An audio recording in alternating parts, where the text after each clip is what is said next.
Hello, this is Jagdamba Singh. Welcomes you all in political science class. We are continuing chapter number 3, which is politics of plant development, and this is going to be the 13th part. इससे previous video में हम लोगों ने green revolution के बारे में जाना था और आज हम लोग वाइट रेवोल्यूशन को देखने जा रहे हैं, द वाइट रेवोल्यूशन कि क्या था ये वाइट रेवोल्यूशन, कब शुरू हुआ, किसने शुरू किया, तमाम चीज़ें हम लोग इसमें देखेंगे। तो the revolution associated with the increase in the production of milk is known as the white revolution. ये जो वाइट रेवोल्यूशन है ये एसोसिएटेड है कि जो मिल्क के प्रोडक्शन में इंक्रीजमेंट देखने को मिला उसी को हम लोग वाइट रेवोल्यूशन कहते हैं। एक व्यक्ति थे वीरेश कुरीन, इनको द मिल्कमैन ऑफ इंडिया भी कहा जाता था। तो ये जो थे ये गुजरात के रहने वाले थे वीरेश कुरीन, और ही मदद से, इनकी मदद से ये जो वाइट रेवोल्यूशन है ये हो पाया इंडिया में, और ख़ास करके गुजरात के क्षेत्र में ये हुआ। तो he played a crucial role in the story of Gujarat cooperative milk and marketing federation limited that launch Amul. इन्होंने एक क्रूशियल रोल प्ले किया ये इस वाइट रेवोल्यूशन में। इन्होंने एक कंपनी बनाई गुजरात में, cooperative milk and marketing federation, जिसको आगे चल करके नाम दिया गया अमूल का। ये एक आज फेमस ब्रांड है आज का, और ये मिल्क प्रोडक्ट बनाता है, अलग अलग प्रकार के प्रोडक्ट हैं इनके। तो ये अमूल कंपनी के नाम से आज भी हम लोग इसको जानते हैं, और ये एक बहुत बड़ी कंपनी है गुजरात की।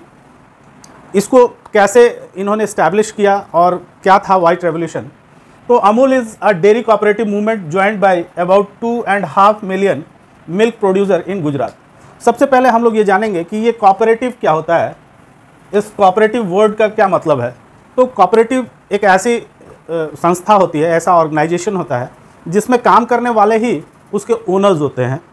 जो लोग वहाँ वर्क करेंगे उस कंपनी में, वही उस कंपनी के ओनर्स भी माने जाएंगे, और जो भी प्रॉफिट होगा it will be distributed among the workers equally, और उसका डिस्ट्रीब्यूशन उनमें ही होगा जो प्रॉफिट होगी। तो ये एक कोऑपरेटिव इन्होंने बनाया गुजरात में, जिसको नाम दिया milk and marketing federation limited, जो आगे चल के अमूल के नाम से फेमस हुआ। तो Amul is a dairy cooperative movement joined by about 2.5 million milk producer in Gujarat. इसमें लगभग 25 लाख लोगों ने पार्टिसिपेट किया इस मूवमेंट में। ये जो कोऑपरेटिव मूवमेंट हुआ इसमें लगभग 25 लाख लोगों ने इसको ज्वाइन किया, और सारे के सारे मिल्क प्रोड्यूसर थे जो मिल्क का उत्पादन करते थे गुजरात में। वो एक जगह संगठित हुए और उन्होंने इस कॉपरेशन में, इस कोऑपरेटिव मूवमेंट में भाग लिया, और सारे जो मिल्कमैन थे ये एक संगठित रूप में दिखाई दिए गुजरात में। The Amul pattern become a unique appropriate model for the rural development. ये जो एक मॉडल, जो एक सोशलिस्ट मॉडल था, कोऑपरेटिव मॉडल जो होता है वो एक सोशलिस्ट मॉडल होता है, और इसमें वर्कर्स इंपॉर्टेंट होते हैं, न कि कंपनी के ओनर इंपॉर्टेंट होते हैं। तो जो उसमें काम कर रहे हैं वही उसके ओनर्स हैं, इसलिए बड़ी मात्रा में लोगों ने इसमें कोऑपरेट किया। जितने भी मिल्कमैन थे गुजरात स्टेट में, सब ने इसमें पार्टिसिपेट करने की कोशिश की, और ये एक यूनिक एप्रोप्रिएट मॉडल था। ये जो सोशलिस्ट मॉडल है, कोऑपरेटिव मॉडल, ये एक यूनिक मॉडल बनकर के सामने आया फॉर द रूरल डेवलपमेंट। ये ग्रामीण क्षेत्र में खास करके इसका प्रभाव बहुत ज़्यादा देखने को मिला, क्योंकि डेयरी का काम ज़्यादातर गांव में ही होता है। तो इसमें गांव के लोग बहुत बड़े पैमाने पे जुड़े, एंड पॉवर्टी एलिवेशन, इससे पॉवर्टी भी ख़त्म होती कि रूरल क्षेत्र के बहुत सारे मिल्कमैन एक जगह जुड़ गए, और उन्होंने सब अपना उत्पादन अमूल को देना शुरू किया, और वही उसके ओनर्स भी थे। तो ये एक पॉवर्टी को ख़त्म करने वाली ऑर्गेनाइजेशन के रूप में बन करके सामने आई, spurring what has come to be known as the white revolution. और ये जो एक रेवोल्यूशन हुआ मिल्क के क्षेत्र में, इसी को हम लोग वाइट रेवोल्यूशन के नाम से जानते हैं। अमूल के बेतहाशा होने वाली प्रॉफिट को देखते हुए और एम्प्लॉयमेंट जनरेशन को देखते हुए गवर्नमेंट ने ये डिसाइड किया कि एक ऑपरेशन के तहत इसको देश के अन्य भागों में भी इसका विस्तार किया जाए। In 1970 the rural development program operation flood was started. एक रूरल डेवलपमेंट के तहत सरकार ने एक प्लान बनाया और इसको नाम दिया ऑपरेशन फ्लड, और इसको कोऑपरेटिव के जरिए देश के अन्य भागों में भी फैलाने का काम किया। Operation flood organise cooperatives of milk producer into a nationwide milk grid, और इसके जरिए नेशन वाइड जहाँ जहाँ रेवोल्यूशन नहीं हुआ था गुजरात को छोड़ करके अन्य भागों में, वहाँ भी गवर्नमेंट पहुँचने की कोशिश करने लगी मिल्कमैन के पास, और उनको कोऑपरेटिव से जोड़ने का काम शुरू हुआ। With the with the purpose of increasing milk production, और इसका एकमात्र उद्देश्य ये था कि देश में मिल्क के प्रोडक्शन को बढ़ाया जाए और उससे बनने वाले अन्य जो प्रोडक्ट्स हैं उनकी भी मात्रा को बढ़ाया जाए। Being the producer and consumer closer eliminating middleman, और इसका उद्देश्य ये भी था कि प्रोड्यूसर को और कंज्यूमर को दोनों को इतने पास ले आया जाए कि मिडिलमैन उसमें से एलिमिनेट हो जाए, जो बीच में मिडिलमैन होते हैं वो इसमें उनका स्थान कहीं ना हो, और and assuring the producer a regular income through out the year, और इससे एक रेगुलर इनकम इन मिल्कमैन्स की जनरेट हो सके जो ईयरली उनको उनके डेवलपमेंट में सहायक हो।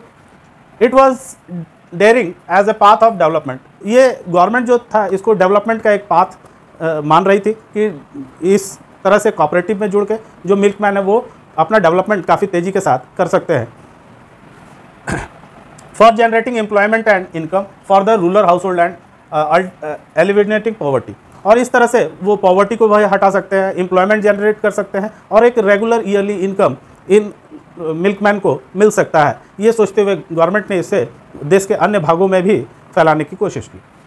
The number of members of the cooperative has continued to increase with the members of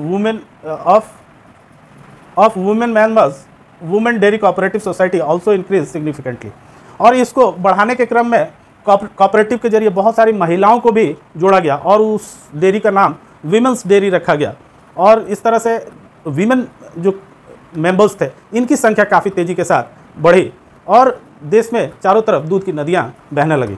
तो ये हम लोगों ने जाना वाइट रेवोल्यूशन के बारे में कि वाइट रेवोल्यूशन जो कि शुरू हुआ गुजरात से, वहाँ एक कोऑपरेटिव सोसाइटी का गठन किया गया वीरेश कुरीन के द्वारा, और जिसका नाम आज भी हम लोग अमूल के नाम से जानते हैं उस सोसाइटी को। ये एक सोशलिस्ट मॉडल था और इसमें जो ओनर्स होते हैं कोऑपरेटिव के वही वर्कर्स भी होते हैं, यानी कि वर्कर्स ही ओनर थे, इसलिए बहुत बड़ी मात्रा में लोग इस मूवमेंट से जुड़े। और इसकी कामयाबी को देखते हुए गवर्नमेंट ने सोचा कि इसको एक अन्य भागों में भी देश के इसको ले जाया जाए, और उसके लिए गवर्नमेंट ने ऑपरेशन फ्लड चलाया और ऑपरेशन फ्लड कामयाब रहा और इससे काफ़ी महिलाएं भी जुड़ी। इससे जो मिल्कमैन थे, प्रोड्यूसर और कंज्यूमर के बीच जो मिडिलमैन होते हैं वो एलिमिनेट हो गए और उनका इनकम और एम्प्लॉयमेंट दोनों जनरेट हुआ इससे काफ़ी बड़ी मात्रा में, और वीमेंस मेंबर काफ़ी बड़ी मात्रा में इससे जुड़े। तो ये हम लोग कह सकते हैं कि जो वाइट रेवोल्यूशन था वो एक सक्सेसफुल कदम था गवर्नमेंट का, जो कि गुजरात के मॉडल पे आधारित था। तो उम्मीद है बच्चों कि आपको वाइट रेवोल्यूशन बहुत अच्छी तरह से समझ में आया होगा। तो शेयर कीजिए दोस्तों के साथ, लाइक कीजिए वीडियो को और सब्सक्राइब कीजिए। Thank you.